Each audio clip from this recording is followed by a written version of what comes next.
வணக்க மக்களே. நம்ம கார்த்திக் கதையில டிசம்பர் 26 என்ன நடக்க போகுது அப்படிங்கறத பத்தி தாங்க இந்த வீடியோல இப்ப நம்ம பார்க்க போறோம். இந்த வீடியோவுக்கு மறக்காம லைக் பண்ணிக்கோங்க. நீங்க லைக் பண்றதுதான் எங்களுக்கு அடுத்த வீடியோ போடுறதுக்கு ரொம்பவே இன்ட்ரெஸ்டிங்கா இருக்கும். என்ன நடக்குது அப்படின்னா, ஹீரோயின் ரொம்ப சோகமா அவங்க ரூமுக்கு போறாங்க. ஹீரோயின் அப்படி போறத பார்த்துட்டு வில்லி அவங்க அக்கா கிட்ட, பாத்தியாக்கா, வர வர உன் பொண்ணு இஷ்டத்துக்கு பேச ஆரம்பிச்சுட்டா, என்னையவே எதிர்த்து பேசுறா அப்படின்னா அவ எப்படிப்பட்டவ அப்படிங்கிறத பாத்துக்க. இது எல்லாமே அந்த டிரைவரோட ஏற்பாடு. அவன்தான் உன் பொண்ணுக்கு இதெல்லாம் சொல்லி கொடுத்து பண்ண சொல்லியிருக்கான். அதுக்கு ராஜா சொல்றாரு, இங்க பாரு, வாய் இருக்கு அப்படின்னு உன் இஷ்டத்துக்கு பேசாத. மாப்பிள்ள ஒண்ணு இதெல்லாம் சொல்லி கொடுக்கலாம் இல்ல. என் பொண்ணு அவ மனசுல பட்டதை சொல்லிட்டு போயிருக்கா. ஏன் உனக்கு அறிவு இல்லையா? அவ அப்பா அம்மா நாங்க இருக்கிறோம், எங்களுக்கு தெரியும் அவளுக்கு என்ன முடிவு எடுக்கணும், என்ன முடிவு எடுக்க கூடாது அப்படின்னு எங்களுக்கு தெரியும். ஆனா நீ இடையில வந்து பேசுற. நீ இடையில வந்து பேசுனதுனாலதான் சரியா வாங்கி கட்டியிருக்க. இங்க பாரு, இதுக்கப்புறம் என் பொண்ணோட விஷயத்த பேசும் பொழுது நீ தேவையில்லாம இடையில பேசுனன்னு வச்சுக்கீங்க, இதை விட அதிகமா என் பொண்ணு பேசுறதை விட நான் பேசுற மாதிரி இருக்கும். இதை கேட்டதும் வில்லி சொல்றாங்க, பாத்தியாக்கா, இந்த வீட்டுல கொஞ்சம் கூட எனக்கு மரியாதையே இல்லாம போயிட்டு. சோ இதை கேட்டதும் ஈஸ்வரி சொல்றாங்க, ஏண்டி, அவதான் அப்படி பேசுறான்னு தெரியும், அதுவும் இப்பதான் அவளுக்கு உடம்பு சரியாயிட்டு வந்திருக்கு, அவளை இங்க கூட்டிட்டு வந்திருக்கோம். நீ அவகிட்ட போயிட்டு இப்படி பேசுனியன்னா அப்புறம் அவ அப்படி பேசாம அப்படி என்னடி பண்ணுவா? இது கேட்டதும் வில்லி ரொம்ப ஷாக் ஆகுறாங்க. என்னடா இது, அக்கா காரியே இப்படி பேசுறாளே அப்படின்னு. அப்ப நம்ம ஈஸ்வரி சொல்றாங்க, இங்க பாரு, நீ கண்டதையும் பத்தி யோசிச்சுக்கிட்டு இருக்காம போயிட்டு வேலைய பாரு அப்படின்னு சொன்னதும் வில்லி செம இன்சல்ட் ஆகி அந்த இடத்துல இருந்து போறாங்க. வில்லி போனதும் நம்ம ஈஸ்வரி இருக்காங்கல்ல, அவங்க யோசிக்கிறாங்க, ஒருவேளை நம்ம பொண்ணை இப்படியே விட்டுட்டோம்னா அவளோட லைஃப் இப்படியாவது ஆகிட்டுன்னா நம்ம என்ன பண்றது? நம்ம பேசாப்ல அவளை அந்த டிரைவர் கூடயே சேர்த்து வச்சிருமா அப்படின்னு ஈஸ்வரி நினைக்கிறாங்க. அப்ப ஈஸ்வரி நேரா அவங்க ரூமுக்கு போயிட்டு யோசிச்சுக்கிட்டு இருக்காங்க. அப்பதான் ராஜா அந்த இடத்துக்கு வந்துட்டு, ஈஸ்வரி இங்க பாரு, கொஞ்சமாவது யோசிச்சு பாரு, நம்ம பொண்ணோட லைஃப பத்தி, அவளோட எதிர்காலத்தை பத்தி யோசிச்சு பாத்தியா? அவளுக்கு அந்த கார்த்தியோட சேர்ந்து வாழணும் அப்படிங்கறதுதான் ஆசை.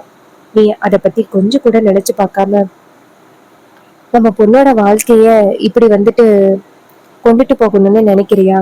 ஏற்கனவே இந்த வீட்டுல சந்திரா அவ புருஷன் கூட வாழாம இங்க இருக்கிறத பார்த்துட்டு எல்லாருமே என்ன தெரியுமா சொல்லிக்கிட்டு இருக்காங்க, தான் மட்டும் குடும்பத்தோட சேர்ந்து சந்தோஷமா வாழ்ந்துகிட்டு இருக்கா, ஆனா தன்னோட தங்கச்சியோட வாழ்க்கைய இவ டோட்டலா காலி பண்ணிட்டா அப்படின்னு சொல்லி அத்தனை பேரு அவ்வளோ கிண்டலும் கேலியுமா பேசுறாங்க. இது எதையுமே என்னால கேட்கவே முடியல தெரியுமா? ஆனா நீ பாட்டுக்கும் உன் பொண்ணை இப்படி கொண்டாந்து வச்சுக்கிட்டு இருக்க. இப்போ எல்லாரும் என்ன சொல்லுவாங்க தெரியுமா? தான் பெத்த பொண்ணோட வாழ்க்கையும் அவ இப்படி ஆக்கிட்டா அப்படின்னு சொல்லுவாங்க. உன்னை மட்டும் இல்ல, என்னையே சேர்த்து பேசுவாங்க. என்னால யாருக்கு பதில் சொல்ல முடியும்? இங்க பாரு, நீ இப்படி எடுக்கிறது ரொம்ப தப்பான முடிவு. ஏன் ஈஸ்வரி இப்படி முடிவு பண்ற? மாப்பிள்ள ரொம்ப நல்லவரு. சரி, சிவகாமி அம்மா அத்தையோட இறப்புக்கு காரணம் அம்மான்னு நினைக்கிறேன் எங்க அம்மா. ஆனா இதுக்கு காரணம் மாப்பிள்ள கிடையாது. மாப்பிள்ள இந்த குடும்பம் எல்லாமே நல்லா இருக்கணும் அப்படின்னு தானே நினைக்கிறாரு.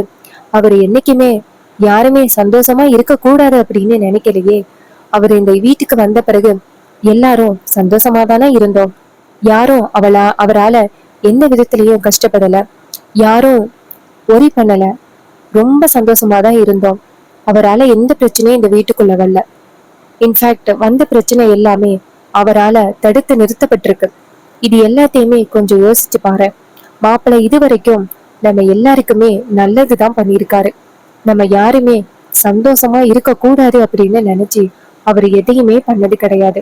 நீ யோசிச்சு பாரு ஈஸ்வரி, மாப்பிள்ளையோட வாழ்க்கைய பத்தி யோசிச்சு பாரு, நம்ம பொண்ணோட வாழ்க்கைய பத்தி யோசிச்சு பாரு.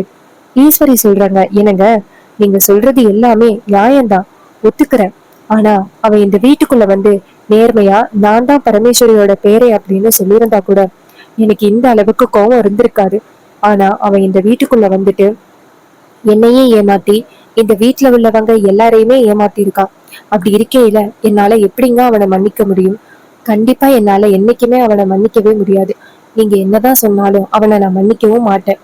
இதுக்கு அவரு சொல்றாரு, இங்க பாருமா, கொஞ்சம் யோசிச்சு பாருமா, மாப்பிள்ளை எல்லாருக்கும் நல்லது தானமா பண்ணியிருக்காரு. அதுக்கு ஈஸ்வரி சொல்றாங்க, ஆமாங்க, நானே என் மனசை சாந்தப்படுத்திக்கிறதுக்காக ஒவ்வொரு முறையும் அப்படி சொல்லி பாக்குறேன். ஆனா அவ என்கிட்ட பொய் சொன்னது மட்டும்தான் ஞாபகம் வருது. துர்காவோட புருஷனை எதுக்கு இந்த வீட்டை அனுப்புன அப்படிங்கிறது உங்களுக்கு தெரியும்ல. அவன் என்கிட்ட பொய் சொல்லியிருக்கான். அதனால அவனை இந்த வீட்டை விட்டு அனுப்புனேன். நீங்களே யோசிச்சு பாருங்க. நான் அந்த அளவுக்கு கடல் அளவா நம்பிக்கை வச்சிருந்தேன். ஆனா அவன் எனக்கு இவ்வளவு பெரிய துரோகத்தை பண்ணிட்டானே அப்படின்னு நினைக்கும் பொழுது எனக்கு எவ்வளவு வேதனையா தெரியுமா இருந்துச்சு. ஒவ்வொரு முறையும் எவ்வளவு கஷ்டப்பட்டேன் தெரியுமா. ஆனா இதெல்லாம் உங்களுக்கு தெரியலையா அப்படின்னு சொல்லி கேட்க, அதுக்கு ராஜா சொல்றாரு, இங்க பாரு, நீ வேணும்னா ஒண்ணு பண்ணு. உங்க அம்மாவோட போட்டோவுக்கு முன்னாடி போயிட்டு நீ கேட்டு பாரு. கண்டிப்பா உங்க அம்மா அதுக்கான பதில் ஏதாவது சொல்லுவாங்க. ஈஸ்வரி சரிங்க அப்படின்னு சொல்லிட்டு நேரா அவங்க அம்மாவோட போட்டோ கிட்ட போறாங்க. சிவகாமியோட போட்டோ கிட்ட போய் நின்னுட்டு கையெடுத்து கும்பிட்டு, அம்மா, என் பொண்ணோட வாழ்க்கைக்கு என்ன முடிவு எடுக்கிறதுனே எனக்கு தெரியலம்மா. என் பொண்ணு இப்ப ரொம்ப கஷ்டத்துல இருக்கா. அவ தப்பான முடிவு எடுத்தது கூட உங்களுக்கு நல்லாவே தெரியும். அவளுக்கு அந்த டிரைவர் பைய கூட சேர்ந்து வாழணும் அப்படிங்கறது ஆசை. ஆனா எனக்கு அவனை என் பொண்ணு கூட சேர்ந்து வாழ வைக்கணும் அப்படிங்கிறது ஆசையே கிடையாது. எனக்கு சரியான கோவமா இருக்கு அப்படின்னு சொல்லிட்டு பேசிட்டு, நான் என்ன பண்ணமா, அவனை என் பொண்ண அவன் கூட சேர்த்து வைக்கவா, நீங்க தான் எனக்கு பதில் சொல்லணும் அப்படின்னு சொல்லிட்டு சாமிய கையெடுத்து கும்பிடுறாங்க. அப்போ சிவகாமி போட்டோல இருக்கிற பூவு கீழே விழுகுது. இத பார்த்ததும் நம்ம ஈஸ்வரி கேக்குறாங்க, அம்மா, இத நீங்க ஒத்துக்கிட்ட மாதிரி இந்த பதில எடுத்துக்கவா அப்படின்னு சொல்லிட்டு ஈஸ்வரி கையெடுத்து கும்பிட்டுக்கிட்டு பாக்குறாங்க. அப்போ ஈஸ்வரி ஒரு முடிவு பண்றாங்க. பேசாப்ல நம்ம பொண்ண அந்த டிரைவர் பைய கூட சேர்த்து வச்சிடலாம், அதுதான் சரியான முடிவு அப்படின்னு ஈஸ்வரி முடிவு பண்றாங்க. ஈஸ்வரி நேரா அவங்க புருஷன்ட்ட என்னங்க, எங்க அம்மா பதில் சொல்லிட்டாங்க. அதுக்கு அவர் கேக்குறாரு, சொல்லுமா என்ன சொன்னாங்க. அதுக்கு அவங்க சொல்றாங்க, என்னங்க, எங்க அம்மா அவங்க ரெண்டு பேரையும் சேர்த்து வைக்கலாம் அப்படின்னு சொல்லிட்டு பதில் சொல்லிட்டாங்க. நம்ம ரெண்டு பேருமே சேர்த்து வச்சிரும் அப்படின்னு சொன்னதும் ராஜா ரொம்பவே சந்தோஷப்படுறாரு. சரி, நாளைக்கு காலையில நம்ம ரேவதி கிட்ட இந்த சந்தோஷமான விஷயத்த சொல்லுவோம். ஈஸ்வரியும் சரிங்க அப்படின்னு சொல்றாங்க. அதுக்கப்புறம் பொழுது விடியுது. பொழுது விடிஞ்சதும் ஈஸ்வரியும் ராஜாவும் வீட்டுல உள்ள எல்லாரும் வாங்க, எல்லாருக்கும் ரொம்ப சந்தோஷமான விஷயத்த ஈஸ்வரி சொல்ல போறா அப்படின்னு. அப்போ எல்லாரும் வராங்க. வந்ததும் வில்லி கேக்குறாங்க, என்னக்கா சந்தோஷமான விஷயம்னு மாமா சொல்றாரு, என்ன சந்தோஷமான விஷயம். அதுக்கு ஈஸ்வரி சொல்றாங்க, இது மாதிரி ரேவதியோட வாழ்க்கைக்காக ஒரு முடிவு எடுத்திருக்கேன். இது கேட்டதும் வில்லி சொல்றாங்க, என்னக்கா சொல்ற, ரேவதி வாழ்க்கைக்காக முடிவெடுத்திருக்கியா, என்ன முடிவுக்கா எடுத்திருக்க. அதுக்கு ஈஸ்வரி சொல்றாங்க, ரேவதிய மாப்பிள்ள கூடயே சேர்த்து வச்சிடலாம் அப்படின்னு முடிவு பண்ணிருக்கேன். இதை கேட்டதும் வில்லி ஷாக் ஆகி, அக்கா, என்னக்கா உனக்கு என்ன பைத்தியமா பிடிச்சிருக்கு, எதுக்கு அந்த டிரைவர் பைய கூட உன் பொண்ண சேர்த்து வைக்கணும் அப்படின்னு முடிவு பண்ற. இங்க பாரு, பகைய மறந்துட்டியா, அவனுக்கும் இந்த குடும்பத்துக்கும் எந்தவித சம்மந்தமும் கிடையாது. ஊர் மக்கள் முன்னாடி பஞ்சாயத்து வச்சு காசை வெட்டி போட்டாச்சு. இப்ப போயிட்டு அந்த டிரைவர் பைய கூட உன் பொண்ண சேர்த்து வைக்கிற அப்படின்னு சொல்ற. இங்க பாரு, நீ பண்றது ரொம்பவே தப்பு. அந்த டிரைவர் பைய என்னைக்குமே இந்த வீட்டுக்கு மருமகனா வரவே கூடாது. நம்ம அம்மா அவனால இறந்திருக்காங்க, அதை யோசிச்சு பாத்தியாக்கா. நீ பாட்டுக்கும் பொசுக்குன்னு இப்படி முடிவு பண்ற. அதுக்கு ராஜா சொல்றாரு, ஏ சந்திரா, தேவையில்லாம எங்க குடும்பத்தோட விஷயத்துல நீ தலையிடாத, சரியா. இதை கேட்டதும் நம்ம சந்திரா நினைக்கிறாங்க, என்னக்கா இது, மாமாவும் இப்படி பேசுறாரு. ஓ, அப்ப இது உங்க ரெண்டு பேரோட முடிவா. அதுக்கு ஈஸ்வரி சொல்றாங்க, ஆமா சந்திரா, நான் என் பொண்ணோட லைஃப பத்தி யோசிச்சு பார்த்தேன். என் பொண்ணோட லைஃப இப்படியே விட்டுற முடியாதுல்ல, அவளுக்கும் ஒரு நல்ல வாழ்க்கை இருக்குல்ல, நான் இப்படியே விட்டுற முடியாது சந்திரா, தயவு செஞ்சு சொல்றதை கேளு அப்படின்னு சொன்னதும் வில்லி ரொம்பவே ஷாக் ஆகுறாங்க. என்னடா இது, அக்கா காரி பொசுக்குன்னு இப்படி முடிவு எடுத்துட்டாளே அப்படின்னு ரொம்பவே அதிர்ச்சி ஆகுறாங்க. அதுக்கு ஈஸ்வரி சொல்றாங்க, இங்க பாரு சந்திரா, உனக்கு இதுல கொஞ்சம் கூட உடன்பாடு இல்லை அப்படிங்கிறது எனக்கு நல்லாவே தெரியும். அதற்காக என் பொண்ணோட வாழ்க்கைய இப்படி விட்டு என்னால வேடிக்கை பார்த்துக்கிட்டு இருக்க முடியாது. தயவு செஞ்சு பொறுமையா சொல்றத மட்டும் கேளு. இது கேட்டதும் வில்லி சொல்றாங்க, அக்கா, நீ எப்ப தனித்து முடிவெடுத்தியோ அப்பையிலேருந்தே நீ என்கிட்ட கேட்க வேண்டும் அப்படின்னு அவசியம் கிடையாது அப்படின்னு. அப்ப ராஜா சொல்றாரு, இங்க பாரு, ஈஸ்வரிய ஒத்துக்கிட்டா உனக்கு என்ன அப்படின்னு சொன்னதும் வில்லி ரொம்ப ஷாக் ஆகுறாங்க.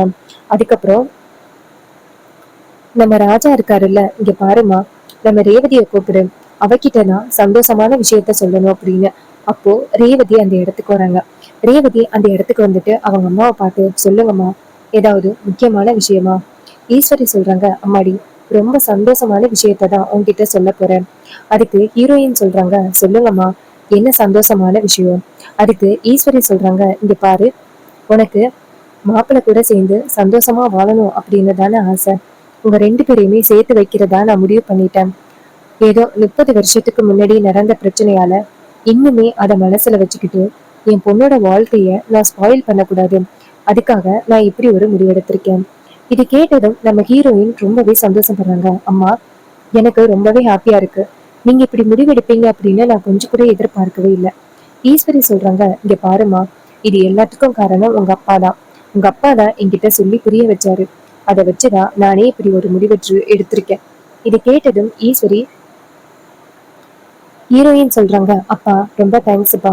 அதுக்கு அவரு சொல்றாரு, அம்மாடி, என்னை பொறுத்த வரைக்கும் நீ எப்பவுமே சந்தோஷமாவும் நிம்மதியாவும் இருக்கணும். அதுதான் எனக்கு முக்கியம்.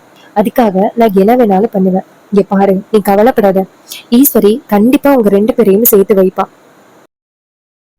ஹீரோயின் சொல்றாங்க, அப்பா, இப்பவே அவருக்கு போன் பண்ணி வர சொல்லுங்க. அவர்கிட்ட இந்த சந்தோஷமான விஷயத்த சொல்லணும். ஈஸ்வரி சொல்றாங்க, நானே உன்னை கொண்டு போய் அந்த வீட்டுல விடுறேன் அப்படின்னு சொல்லிட்டு ரேவதியை கூப்பிட்டு நெத்தியில முத்தமிட்டு, இங்க பாருமா, நான் இவ்வளவு நாளும் உங்ககிட்ட ரொம்ப கொடூரமா நடந்துகிட்டேன். அதுக்கு நான் உன்கிட்ட மன்னிப்பு கேக்குறேன். அதுக்கு ஹீரோயின் சொல்றாங்க, என்னம்மா இப்படி சொல்றீங்க? நீங்க என்னோட பெத்த அம்மாமா. நீங்க என்ன முடிவெடுத்தாலும் அது சரியாதான் இருக்கும். நான் என்னைக்குமே உங்க மேல கோவமா இருக்க மாட்டேமா அப்படின்னு சொல்லிட்டு ரொம்பவே அமைதியா பேசுறாங்க. இது கேட்டதும் வில்லிக்கு ரொம்பவே ஷாக்கிங்கா இருக்கு. என்னடா இது, அடிச்சுக்கிட்டு எப்படியும் இந்த குடும்பம் ஒண்ணு சேராது அப்படின்னு பார்த்தா டக்குன்னு இந்த குடும்பம் ஒண்ணு சேர்ந்துட்டு, இதை நான் கொஞ்சம் கூட எதிர்பார்க்கவே இல்லையே அப்படின்ட்டு அந்த வில்லிக்கு ரொம்பவே அதிர்ச்சியா இருக்கு. ராஜா நேரா வில்லிய பார்த்து, என்னம்மா, உனக்கு ரொம்ப ஷாக்கிங்கா இருக்கு போல. இந்த குடும்பம் எப்பவுமே பிரிஞ்சிருக்கும். இந்த குடும்பம் சேர்றதுக்கு வாய்ப்பே இல்லை அப்படின்னு நீ நினைச்சுக்கிட்டு இருந்திருப்ப போல. ஆனா நடந்தது எல்லாமே தலைங்கில அப்படின்னு பார்க்கும் பொழுது உனக்கு அதிர்ச்சியா இருக்கா? அதுக்கு வில்லி சொல்றாங்க, இல்ல இல்ல, என் அக்கா என்ன முடிவெடுத்தாலும் அது சரியாதான் இருக்கும். நான் என்னைக்குமே அக்காவோட முடிவை எதிர்க்க மாட்டேன். அக்கா எப்பவுமே சரியான முடிவுதான் எடுப்பா அப்படின்னு சொன்னதும் இதை கேட்டதும் ரொம்பவே ஷாக் ஆகுறாங்க நம்ம ராஜா. ஆகா, இந்த அளவுக்கு இவ நல்லா பேசுறானே, இவ இப்படி பேசுறதுக்கு வாய்ப்பே கிடையாது. இவ வேற ஏதாவது பிளான் பண்ணுவா அப்படின்னு நினைக்கிறாங்க.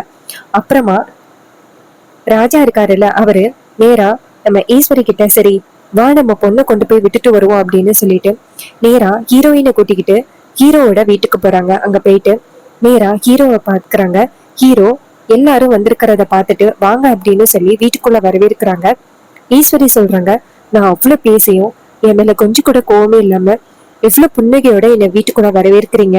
ஆனா உங்க மேல நான் இந்த அளவுக்கு கோவமா நடந்துகிட்டனே, எனக்கு ரொம்பவே கேவலமா இருக்கு. அப்ப ஹீரோ சொல்றாரு, அத்தை, என்னதான் இருந்தாலும் நான் உங்ககிட்ட அவ்வளவு பெரிய பொய் சொல்லியிருக்கேன். அந்த கோவத்தினாலதான் நீங்க அப்படி நடந்துகிட்டீங்களே தவிர்த்து வேற எந்த வகையிலயும் உங்க மேல தப்பே கிடையாது. உங்களை நான் தப்பு சொல்லவே மாட்டேன். அப்ப ராஜா சொல்றாரு, பாத்தியாமா, நம்ம மருமகனை எந்த அளவுக்கு தன்னடக்கமா இருக்காரு அப்படின்னு. நம்ம எந்த அளவுக்கு நீ பேசிருக்க அப்படிங்கிறத யோசிச்சு பாரு. ஆனா அது எதையுமே பெரிய விஷயமா எடுத்துக்காம அவர் எந்த அளவுக்கு சைலண்டா பேசுறாரு பத்தியா? அவரை மாதிரி ஒரு மாப்பிள்ளை கிடைச்சதுக்கு நீ ரொம்பவே கொடுத்து வச்சிருக்கணும் அப்படின்னு சொல்ல, அதுக்கு நம்ம ஈஸ்வரி சொல்றாங்க, ஆமாங்க, இத்தனை நாளும் இவரை பத்தி நான் புரிஞ்சுக்காம இருந்துட்டேன் அப்படின்ட்டு ரொம்ப கவலையோட பேசுறாங்க. சோ நம்ம ஹீரோ கண்டிப்பா ஈஸ்வரி கிட்ட உண்மையெல்லாம் நிரூபிச்சு இந்த குடும்பத்தை ஒண்ணு சேர்க்கறதுக்கு ட்ரை பண்ணுவாரு. இது எல்லாமே அப்கமிங் எபிசோடுல ரொம்ப ரொம்ப இன்ட்ரெஸ்டிங்காவே நடக்க போகுது. ஸோ இதே மாதிரி இன்னுமே அப்டேட்ஸ் வேணும் அப்படின்னு நீங்க எதிர்பார்த்தீங்கன்னா மறக்காம நம்ம சேனலை சப்ஸ்கிரைப் பண்ணிக்கோங்க. பக்கத்துல உள்ள பெல் ஐகானையும் கிளிக் பண்ணி ஆல்னு செட் பண்ணிக்கோங்க. அப்பதாங்க அடுத்த வீடியோ போடும் பொழுது உங்களுக்கு நோட்டிபிகேஷன் வரும், பார்க்கலாம். தேங்க்யூ ஃபார் வாட்சிங்.